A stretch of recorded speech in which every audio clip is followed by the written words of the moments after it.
오늘 설교는요, 아마 이제까지 들으신 설교 중에서 가장 어려운 설교일 거예요. 그래서 제가 지금 계신 모든 성도님들을 40년 전 젊었을 때로 돌려드릴게요. 오늘은 꼭 성경책을 옆에 펴시고요. 볼펜과 연필을 좀 준비하시고 좀 하나하나 받아 적으시면서 성경을 함께 펼쳐보시면서 그렇게 함께 따라야지 좀 더 이해하기가 쉬우실 거예요. 오늘 본문 말씀을 준비하는 게 저는 사실 너무나 힘들었어요. 왜냐하면 오늘 본문 말씀은 천지를 주관하시는 예수님에 관한 얘기거든요. 오늘 본문에서는 예수님과 제자들이 갈릴리 바다에 있었는데 갑자기 큰 폭풍이 왔습니다. 갈릴리 바다에서 폭풍이 오는 것은 그리 특별한 일이 아니에요. 제가 있을 때도 그럴 일이 있었거든요. 이 갑작스러운 폭풍이 닥쳤을 때 제자들이 이 다가올 폭풍에 대해서 전혀 알 수가 없었지만 예수님은 폭풍이 올 것을 알고 계셨을 거예요. 또 폭풍을 막는 힘도 계셨을 거예요. 계셨어요. 그러나 예수님은 그렇게 하지 않으셨어요. 만약 제가 가족들과 아이들과 같이 바다에 나갔는데 엄청나게 큰 폭풍이 올 것을 알고 그리고 그걸 막을 수 있는 힘이 나한테 있다면 보편적으로 부모님들은 그 폭풍을 막으실 거예요. 안 막았다면 뭔가 좀 이상한 거죠. 예수님께서는 그렇게 하지 않으셨어요. 허락하셨고 폭풍 속에 주님의 제자들은 떨고 있었어요. 지금 이 제자들은요, 예수님께 순종한 제자들이에요. 예수님을 따라가고 있는 제자들입니다. 이 제자들은요, 요나와 같이 하나님께 불순종하고 도망가다가 큰 폭풍을 만난 사람들이 아니에요. 결국 주님을 함께하는 자도 큰 폭풍을 만난다는 얘기죠. 이때 그 폭풍 속에서 예수님께서는 하나님의 뜻에 안에서 편안히 쉼을 취하고 있었지만 제자들은 두려워 예수님께 왜 우리를 이렇게 그냥 내버려 두냐고 합니다. 마가복음에서는요, 마가복음 4장에서는 더 적나라하게 표현을 해요. 주여, 사람이 죽어가고 있는데 왜 아무것도 안 하십니까? 왜 가만히 있습니까? 이렇게 말을 합니다. 그러자 나와 함께 있는데 두려울 것이 무엇이 있느냐 하면서 예수님은 주님이 어떤 분이신지 폭풍을 잠잠하게 함으로써 직접 보여주세요. 주님께서는 파도와 바람을 잠잠케 하시고 이것을 본 제자들이 이렇게 말합니다. 주님이 도대체 어떠한 사람이기에 바람과 바다도 순종케 하는가. 자, 이 구절을 읽었을 때요. 저한테는 충격이 하나 있었어요. 왜냐하면 2004년 기억하세요? 2004년 그것도 주일날이었어요. 아침에 예배를 드리는 사람들이 2004년에 이 바람과 파도를 잠잠하게 했던 예수님께서 2000년 전에 바람과 파도를 잠잠하게 할 수 있는 능력이 있으신 예수님께서 왜 2004년 그것도 주일날 아침에 예배를 드리고 있는 성도님들과 예수님을 믿지 않는 사람들 23만 명이라는 사람의 목숨을 앗아간 쓰나미를 왜 막지 않으셨을까? 왜 믿는 사람들이 모여서 예배를 드리고 있는 그곳에 쓰나미가 오는 것을 막지 않으셨을까? 하는 그 일과 다른 한쪽에는 성경에서 예수님께서는 바람과 바다를 잠잠케 하실 수 있는 능력이 있으시다. 이 두 개가 있는 거죠. 이렇게 자연재해나 코로나 바이러스, 전염병 이런 걸 포함한 전염병이 발생하면 교회들은 여러 가지 반응을 해요. 어떤 목사님은 하나님께서는 이 바이러스가 진정한 주님의 자녀들은 건드리지 못하게 하실 것이라고 말하시는 목사님도 계시고요. 또 어떤 목회자는 바이러스는 죄 많은 도시와 오만한 나라들에 대한 하나님의 심판이라고 말하시는 분도 계세요. 그렇다면 우리의 질문은 성경은 하나님의 말씀은 우리 그리스도인들이 예수님을 믿는 우리들이 바람과 파도를 잠잠하게 할 수 있는 예수님을 믿는 우리가 이걸 어떻게 이해해야 하는 거죠? 어떻게 이해하는가? 오늘 설교는 그것을 좀 다루려고 합니다. 어떻게 믿는 사람이 이것을 이해해야 할까요, 주님? 근데 제가 말씀을 하기 전에 제가 꼭 먼저 드리고 싶은 말씀은요. 사람들에게 고통에 대한 성경적 이해를 통해 다가올 고통을 준비시키는 것과 실제로 지금 고통을 당하고 있는 사람을 누군가를 품고 함께 걸어가는 이 두 개는 별거라는 겁니다. 두 가지의 다른 거예요. 누군가가 지금 고통 중에 힘겨워하고 있는데 고통에 대한 성경적 이해는 정답은 될 수 있지만 도움은 되지 않습니다. 지금 전 세계적으로 20만 명이 넘는 분이 목숨을 잃었어요. 그렇다면요, 그분들의 가족만 쳐도 수백만 명의 사람들이 지금 고통 중에 힘들어 하시는 거예요. 이런 분들에게 자연재해, 전염병에 관한 성경적 이해를 말하는 것은요, 오히려 그분들에게 큰 상처를 줄 수 있습니다. 누군가가 사고를 당해 소중한 사람을 잃었거나 고통 중에 있을 때 가장 하지 말아야 될 말이 하나님의 뜻이다. 하나님의 뜻 안에서 이루어진 일이야. 예요. 상담에서요, 이 말은 절대로 never 하지 말라고 하세요. 왜냐하면 그것을 받아들일 수가 없기 때문이에요. 그리고 이 말은 고통 중에 있는 분들에게 아주 더 큰 상처를 줄 수 있어요. 그래서 제가 이거를 가장 먼저 짚어가려고 합니다. 실제로 고통 중에 있는 사람을 돕는 것과 고통에 대한 성경적 이해를 설명하는 것은 별개라는 거예요. 즉 자연재해에 대해 성경적 이해를 말하기 전에 만약 지금 누군가가 고통을 당하고 있다면 그분에게 이 말을 하는 게 좋은지 안 좋은지를 먼저 분별하시고 말씀을 하셔야 돼요. 큰 상처를 주실 수 있습니다. 자, 오늘 그리고요, 코로나 바이러스와 크라이스, 이것은요, 제가 여러 가지 책과 여러 가지, 그리고 특히 마틴 루터 전염병, 그 블랙 데스라고 그러죠. 그게 두 번째로 유럽을 강타한 적이 있었어요. 그때가 16세기였는데 그때 마틴 루터가 참 많은 글을 쓰고 많은 편지들을 썼더라고요. 왜냐하면 사역자들도 목회자들도 유럽에 3분의 1이 죽어가는 그 상황에서 그 목회를 두고 도망가고 싶은 그 상황에서 그 자리를 지켜야 되는 그분들을 마틴 루터가 편지를 쓰면서 이렇게 인도해 주셨어요. 그래서 그분 책들, 자나탄 에드워드 이런 것들을 훌륭한 목사님이 저술한 책에서 좀 얻은 내용입니다. 자, 이 치명적 바이러스를 성경을 통해서 우리 크리스찬들은 어떻게 이해할까요? 2004년 12월 26일이었어요. 크리스마스 이후.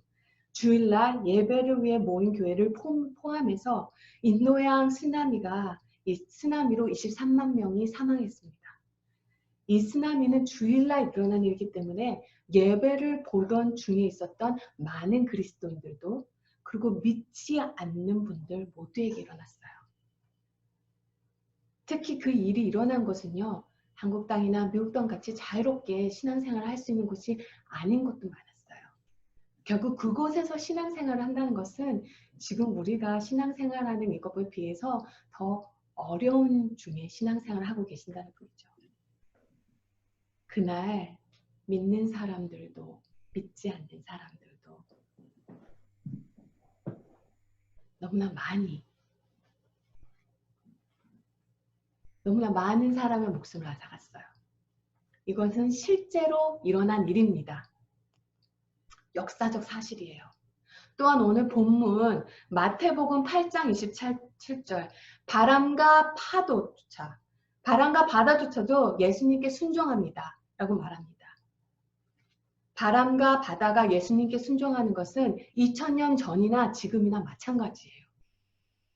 예수님은 어제도 오늘도 내일도 영원히 동일하신 분이십니다. 한쪽에는 실제로 일어난 일이 있고요. 다른 한쪽에서는 성경의 사실이 있습니다.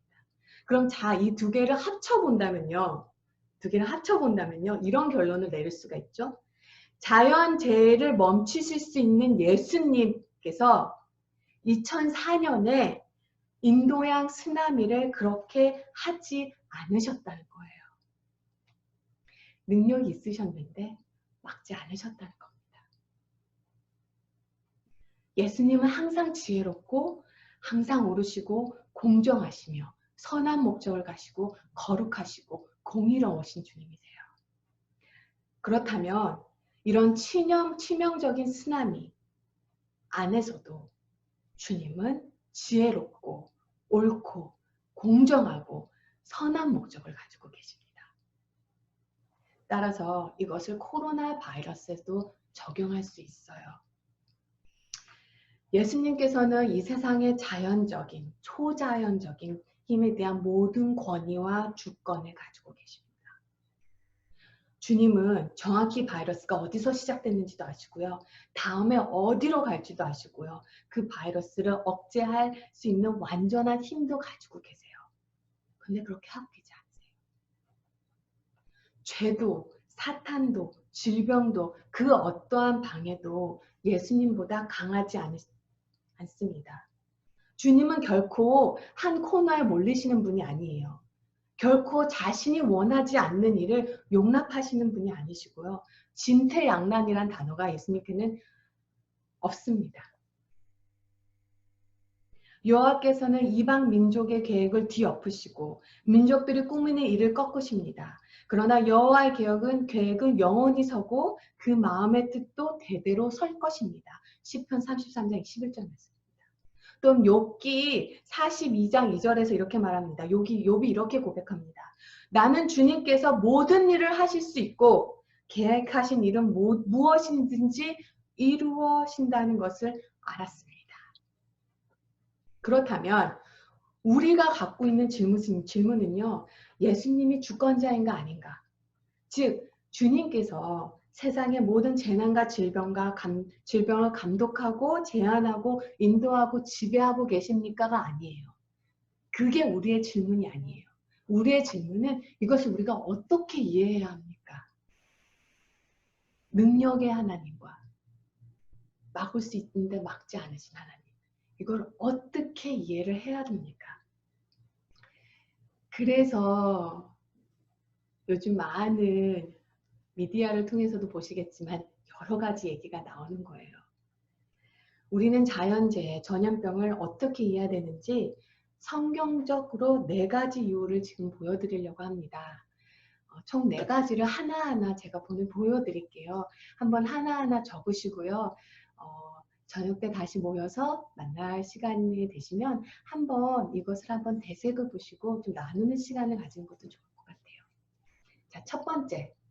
지금 일어나고 있는 일은 우리에게 코로나보다 더 큰 문제가 있음을 보여줍니다. 지금 일어나고 있는 일은 우리에게 코로나보다 더 큰 문제가 있음을 보여줍니다. 죄가 들어왔을 때 죽음은 죄를 통해서 들어왔으며 따라서 모든 사람들이 죄를 지었으므로 죽음이 모든 사람에게 퍼졌습니다. 아담과 이브가 죄를 지었을 때 죄는 세상에 들어왔고요. 하나님께서는 그분의 형상대로 창조된 우리를 포함한 모든 피조물들을 저주에 굴복하셨습니다. 하나님께서 하셨어요. 즉 모든 피조물들은 죄로 인해 하나님의 저주 아래에 있다는 거죠. 그 결과로 모든 피조물은 고통과 죽음을 피할 수 없습니다. 즉 우리가 겪고 보고 주변에 일어나는 질병과 재난은 이 죄의 결과가 얼마나 무서운 것인지를 생생히 보여줍니다. 치사율 몇 프로밖에 안 되는 그런 코로나 바이러스는요. 치사율 100%의 전염병, 바로 죄의 바이러스가 있다는 것을 보여줍니다. 그리고 이 죄의 바이러스는 우리 모두가 감염되었어요. 사람들은 코로나 바이러스 치사율 몇 프로도 안 되는 코로나 바이러스는 두려워하면서 치사율 100%, 죄의 바이러스는 덤덤합니다. 우리가 제 바이러스에 감염됐다는 거 어떻게 알 수 있냐고요? 그냥 주변을 둘러보시면 돼요. 이 세상에 일어나는 질병, 재난, 가뭄, 홍수, 폭력, 가정폭력, 학교폭력, 모든 것들이 이 세상과 사람이 뭔가 심각하게 잘못되었다는 걸 보여줍니다.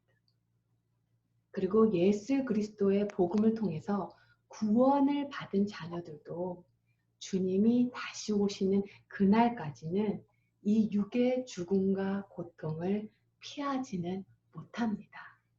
이것은 로마서 8장 22절의 기초를 듭니다. 로마서 8장 22절을 저희가 잠깐 보겠습니다. 로마서 8장 22절에서 23절은 이렇게 말합니다. 우리는, 잘 들어보세요. 우리는 모든 피조물이 지금까지 함께 탄식하며 함께 해산의 고통을 겪고 있다는 것을 알고 있습니다. 그뿐만 아니라 또한 성령의 첫 열매를 가진 우리조차도, 크리스찬들조차도 속으로 탄식하며 양자됨, 곧 우리 몸의 속량을 기다리고 있습니다. 즉 언젠가는 모든 피조물들이 질병과 재난에서 자유로울 때가 옵니다. 언젠가는 하나님께서 우리 눈에서 눈물을 닦으셔 주실 날이 옵니다. 그러나 그날이 오기 전까지 지금 우리 현재에는 모든 피조물, 성령의 첫 열매, 즉 심지어 하나님의 자녀들, 그리고 그의 아들의 피로 구속받고 영생을 얻어 성령으로 인해 영생을 얻은 성령의 영을 받은 우리 하나님의 자녀들도 그 저주 아래 있고 그날이 오기까지 모든 피조물과 함께 고통을 피해갈 수 없다는 말입니다. 함께 해산의 고통을 겪고 있다는 거예요. 그래서 누구도 죽음을, 고통을 피해갈 수 없습니다. 예수님을 믿기 전에 망치로 내 손을 때려치나 예수님 믿고 난 뒤에 망치로 내 손가락을 때려치나 아픈 건 똑같아요.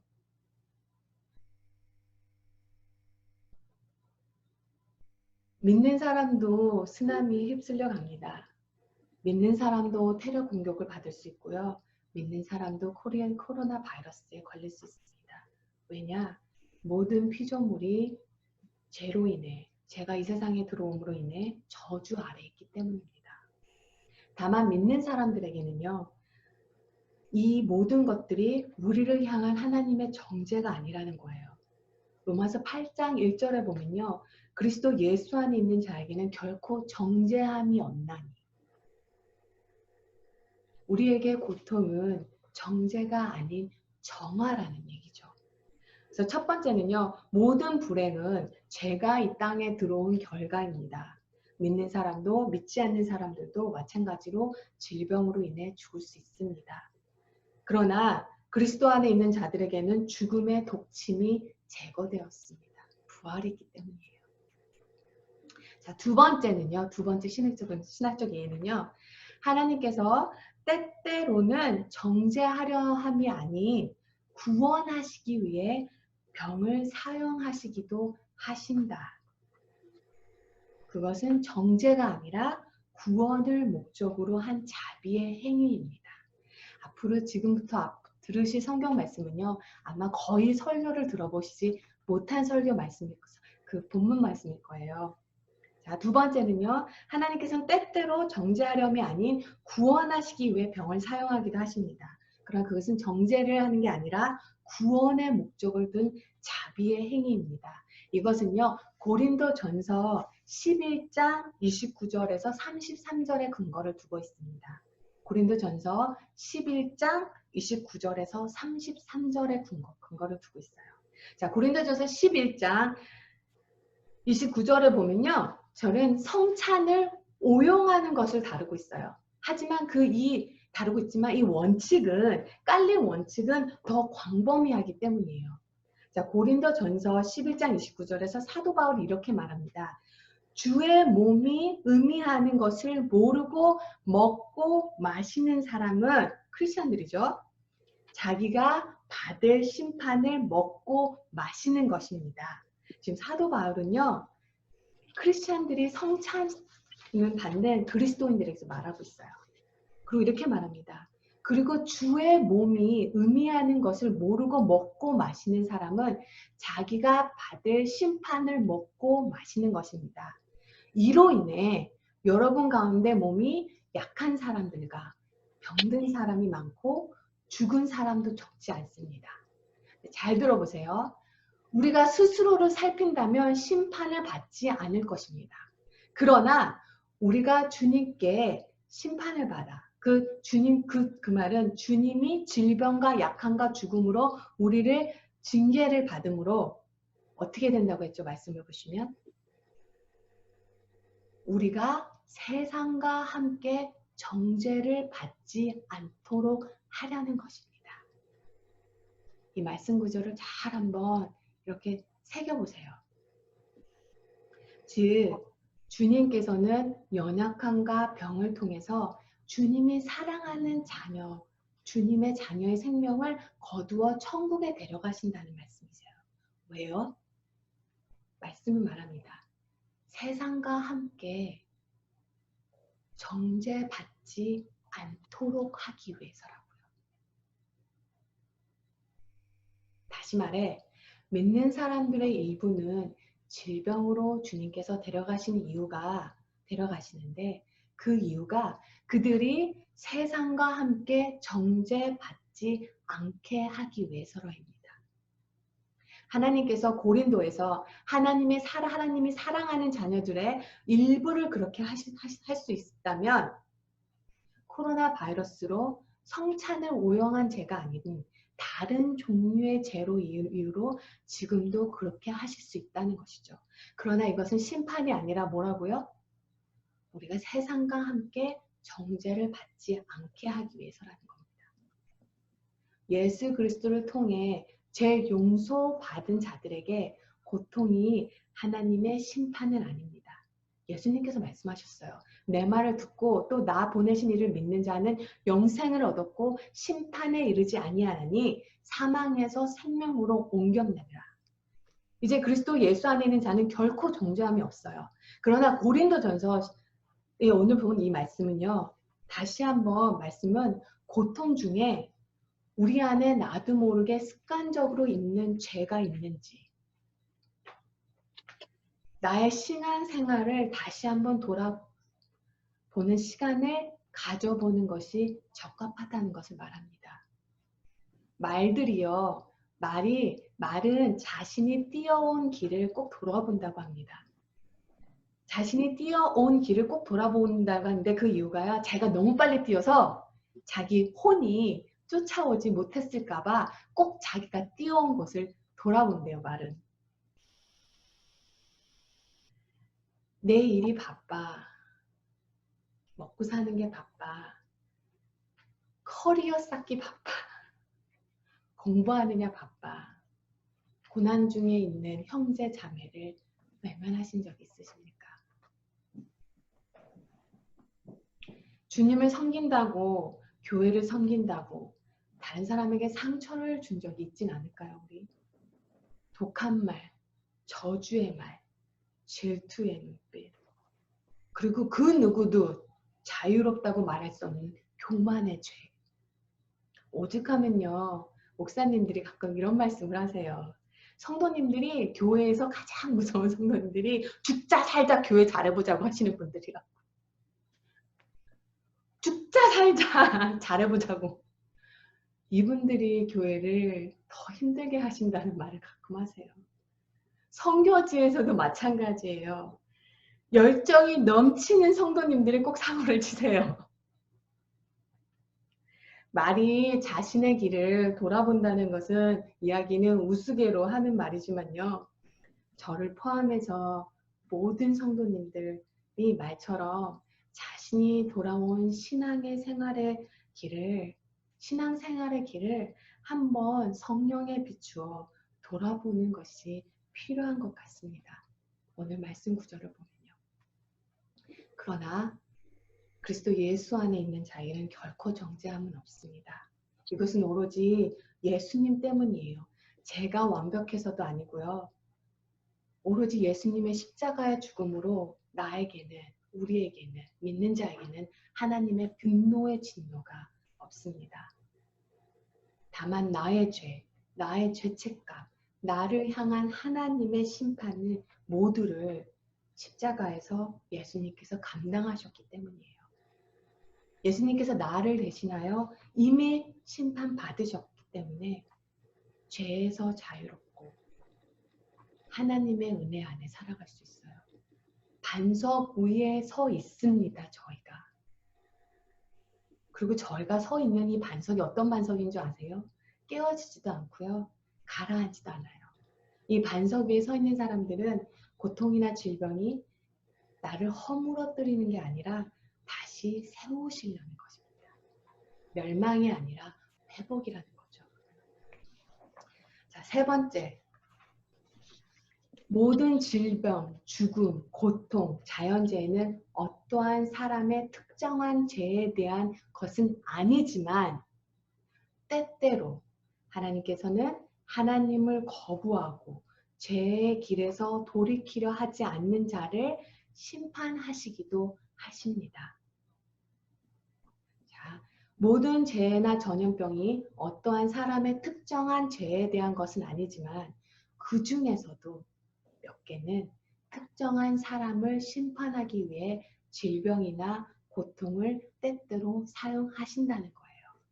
자, 요약한다면 첫 번째 뭐라 그랬죠? 모든 질병이나 고통이나 자연재해는 타락한 죄의 결과이라고 믿는 사람도 믿지 않는 사람들도 주님 다시 오는 그날까지 이 모든 피조물, 모든 창조물은 이 저주 안에 있다는 거고, 아래 있다는 거고요.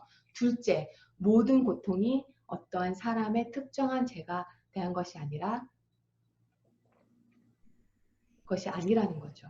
가장 대표적인 예가 사실 욥이죠. 욥은 1장 1절에 이렇게 써 있어요.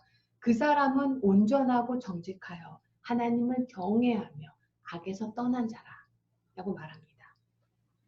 그러므로 모든 고통이 특정한 죄에 대한 하나님의 특정한 심판으로 인한 것은 아닙니다. 그러나 그럼에도 불구하고 하나님께서는 때때로 병을 사용하여 하나님을 거부하고 자신을 죄에게 넘겨준 사람들에게 특정한 심판을 내리시기도 합니다. 크게 예를 두 가지가 들 수 있어요. 하나는 헤롯 왕 얘기고요.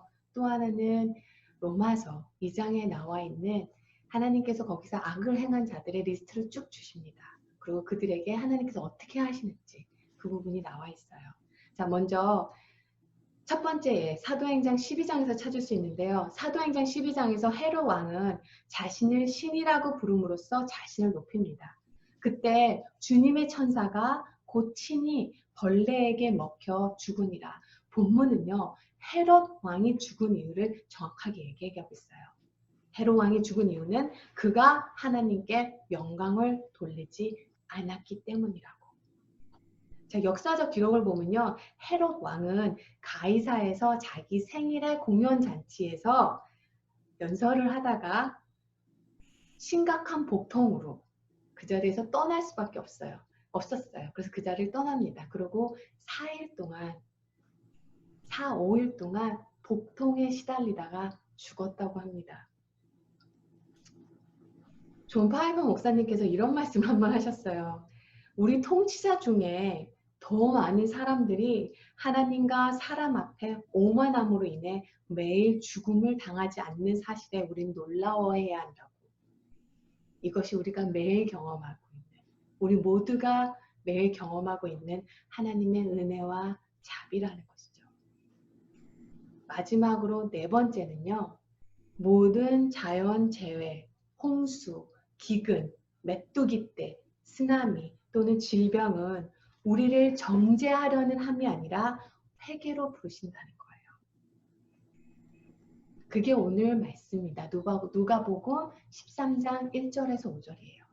예수님께서요. 신약에서 자연재해에 대해서 말씀하시는 부분이 누가복음 13장 1절에서 5절에서 나옵니다. 사실 코로나 바이러스는요. 회개의 부르심으로 부르는 것으로 그리 독특하지 않았어요. 이제까지 계속 실제로 홍수, 기근, 메뚜기 떼, 쓰나미, 질병 등은 이제까지 역사적으로 계속 일어났던 일들이에요. 그리고 이 모든 것들은 고통스러우면서도 자비로운 우리를 향한 회개의 부르심입니다. 자, 누가복음 13장 1절에서 5절을 한번 볼게요.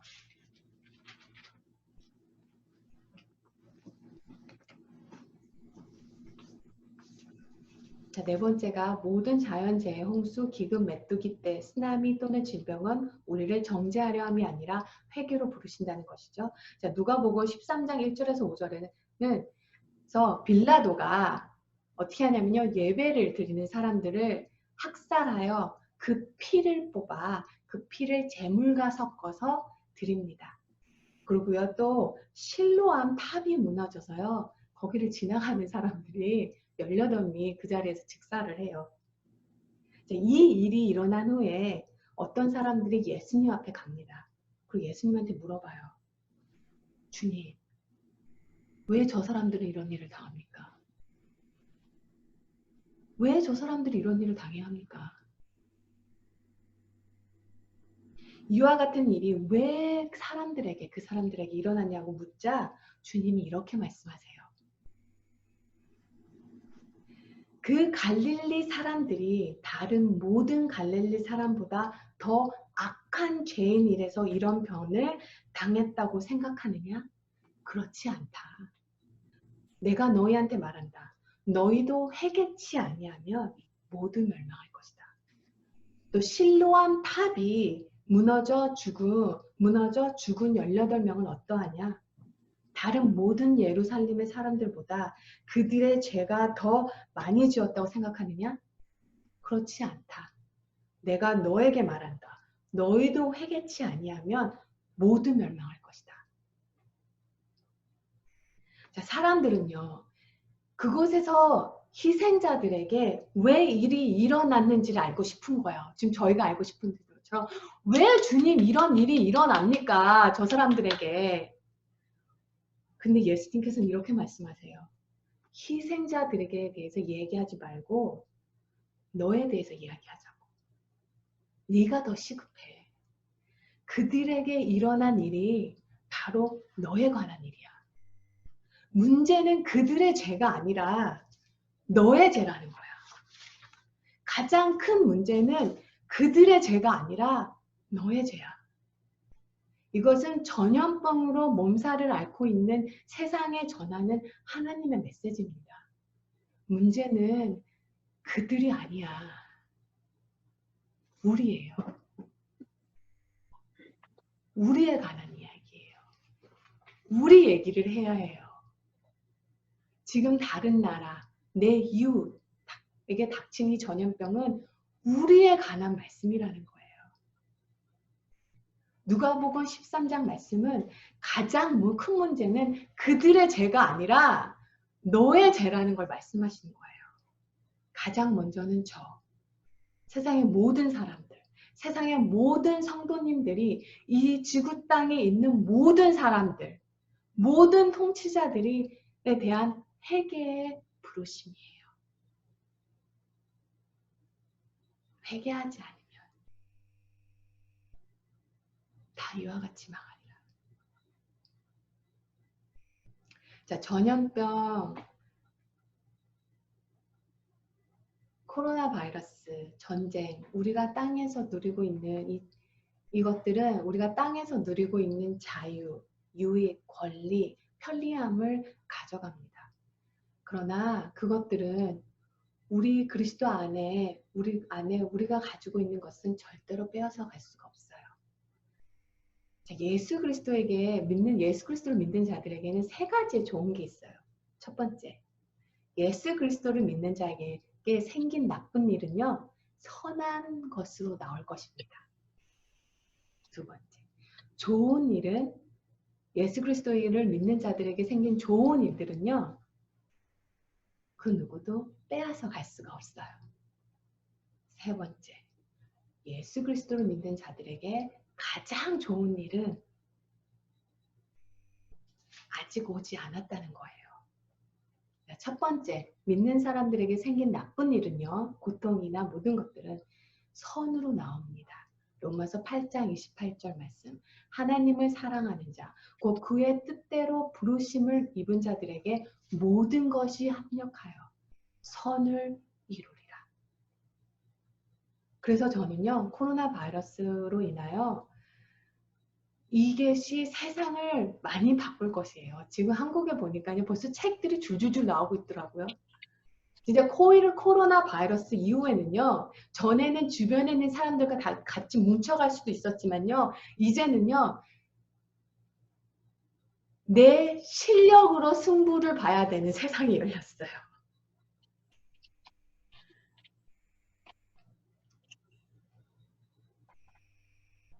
하지만 합력해서 선을 이루시는 주님께서 이 바이러스가 지나고 나면 또 새로운 길을 반드시 여실 것이라는 걸 믿어요. 다시 뭉치게 하실 계획을 또 가지고 계시다는 걸 믿어요. 둘째로, 믿는 사람들에게 생긴 좋은 일은 누구도 빼앗아 갈 수가 없습니다. 자, 믿는 사람들에게 생긴 좋은 것은 무엇일까요? 믿음으로 의롭다함을 받았습니다. 우리는 하나님의 양자 되었고 이제 하나님의 자녀입니다. 하나님 우리의 상사도 독재자 왕도 아니시고 하나님 우리의 아버지세요. 또 뭐가 있을까요? 우리 안에 성령님이 있습니다. 이런 것들은 우리에게 절대로 뺏어갈 수가 없어요. 셋째, 믿는 사람에게는 가장 좋은 일이 아직 오지 않았다는 거죠. 기다리고 있다는 거예요. 좋은 일이 기다리고 있다는 거예요. 예수님을 믿는 자들에게 가장 최악한 일이 뭘까요? 이건 순교자들에서 찾을 수 있는데요. 순교하시는 분들이 하시는 말씀일 거예요. 그들이 나에게 할 수 있는 최악의 일이 무엇이냐? 나를 죽이는 거지. 내가 죽는 거야. 근데 그거 알아? 내가 죽는다는 것은 그 최악의 일은 바로 나를 아버지의 품에 안에 갖다 넣는 거야. 예수 그리스도의 영광과 아름다움 바로 앞에 나를 갖다 놓는 거야. 한번 상상을 해보세요. 이 땅에서 예수님을 막 선포하고 예수님을 일을 하다가 어느 순간에 예수님의 영광과 그 아름다움 앞에 서 있는 우리를 한번 생각을 해보세요. 이 세 가지를 아는 자는 두려워할 것이 없습니다. 조심은 하지만 두려움에 떨지는 않아요. 예수님을 떠올리는 일이 믿는 자들에게 얼마나 기쁜 일인 줄 아십니까? 저는 제가 마음이 무겁거나 힘들거나 할 때 항상 하는 말이 있어요. 하나님 나를 사랑하시고 예수님 나의 죄를 용서하시고 성령님 내 안에 계시니 이렇게 세 개만 말씀하시면요. 그 다음은 줄줄줄줄 나옵니다.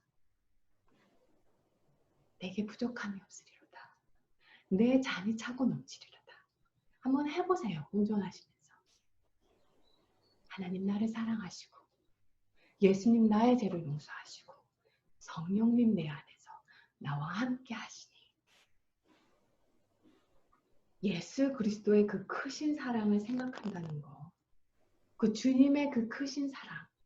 심지어 자기의 목숨을 버리고 우리를 위해 세상에서 가장 고통스러운 죽음을 걸어가신 그 사랑. 그것뿐만이 아니에요. 지금 이 순간에도 은혜의 보좌에 앉으셔서 우리를 위해 중보하시는 하나님 예수님을 한번 떠올려 보세요. 세상을 창조하신 하나님의 영원한 아들, 그 위대한 주님께서 우리를 형제, 자매, 친구라고 부르세요.